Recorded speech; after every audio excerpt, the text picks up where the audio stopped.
can remember that they're changing my voice. Now let's talk about organization and romantic justice. So one can have an economy that brings about a moral organization, right? How do you manage resources? How do you manage the distribution and the use and the consumption?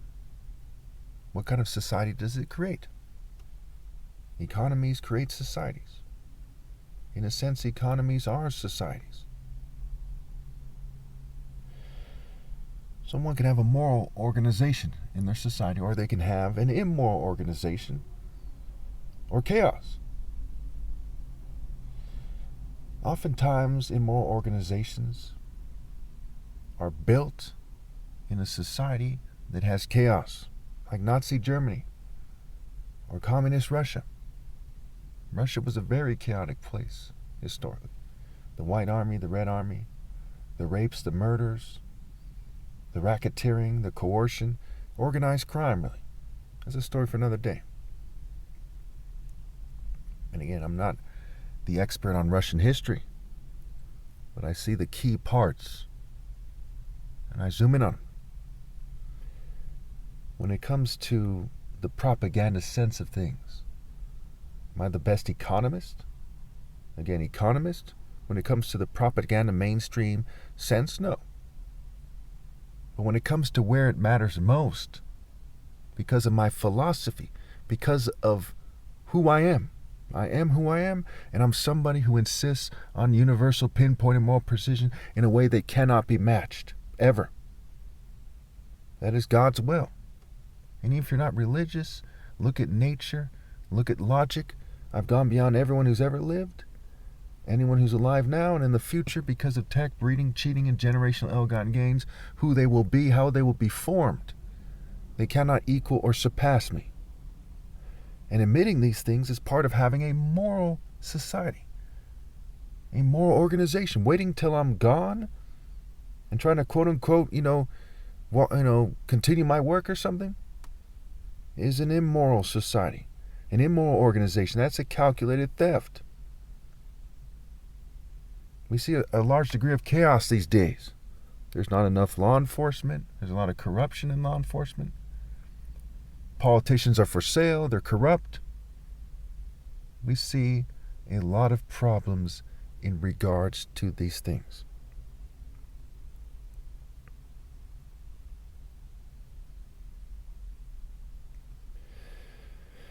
So when we look at things in terms of romantic justice, why isn't there romantic justice? There isn't romantic justice because people are materialistic and the economy is bringing the worst out of them. Gold diggers, backstabbers, workplace bullying, organized harassment, political harassment, cause stalking, cause harassment, group harassment, government harassment, blacklisting, cheating, lying, stealing. So many people are in groups that try to make their type seem superior unfairly. So many people, political groups, social groups, corporate groups, groups of scientists, athletes. They want everyone to look up to them and treat them like a god. Propaganda groups in the military. They want people to throw roses in front of them as they walk and women to throw themselves at them. It is a catastrophic failure. There's LGBT groups. There's people who believe that the world should be something it should not be, which is LGBT across the board, so they feel accepted. That is sick.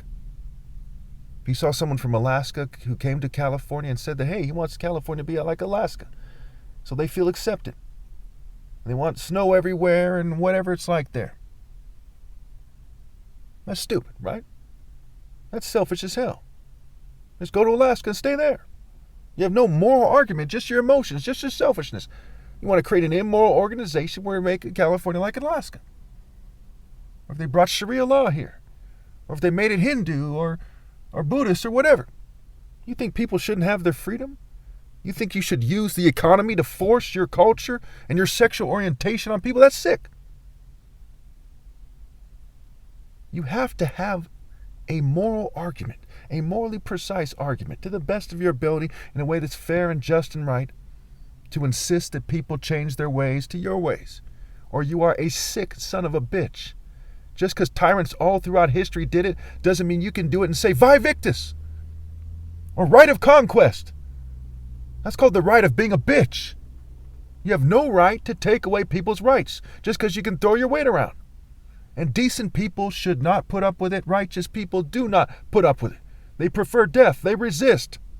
They'll commit suicide if they have to, like a virtuous princess stabbing herself to death or throwing herself off a cliff rather than marry a tyrant, a barbarian, a pirate, a dog.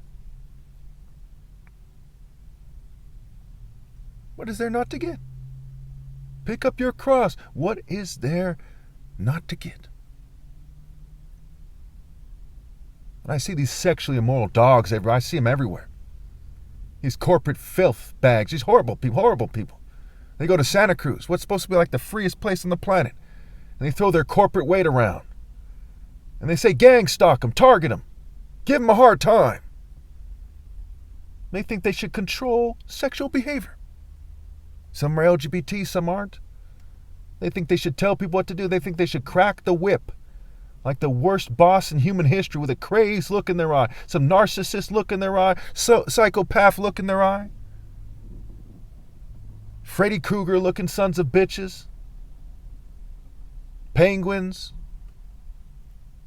of every race and shape and size. Horrible people.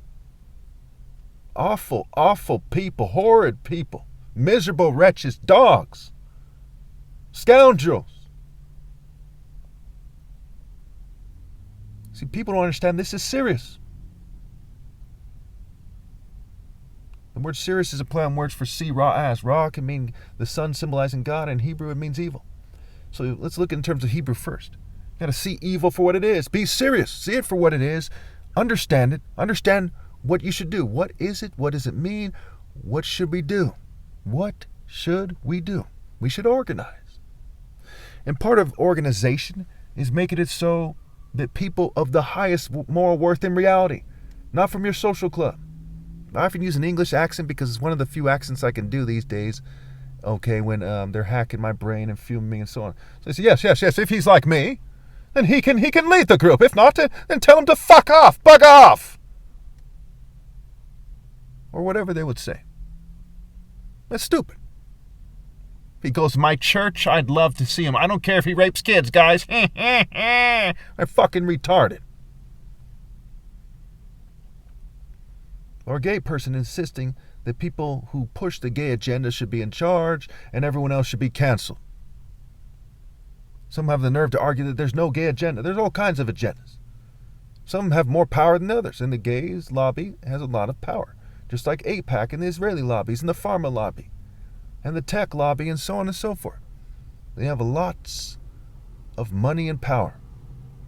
That's why everyone's kissing their ass. They kiss a tech ass, a Jewish ass, an LGBT ass, white supremacist ass, MAGA ass. They're kissing all sorts of asses. Their lips are like at risk of falling off. They're kissing ass so much.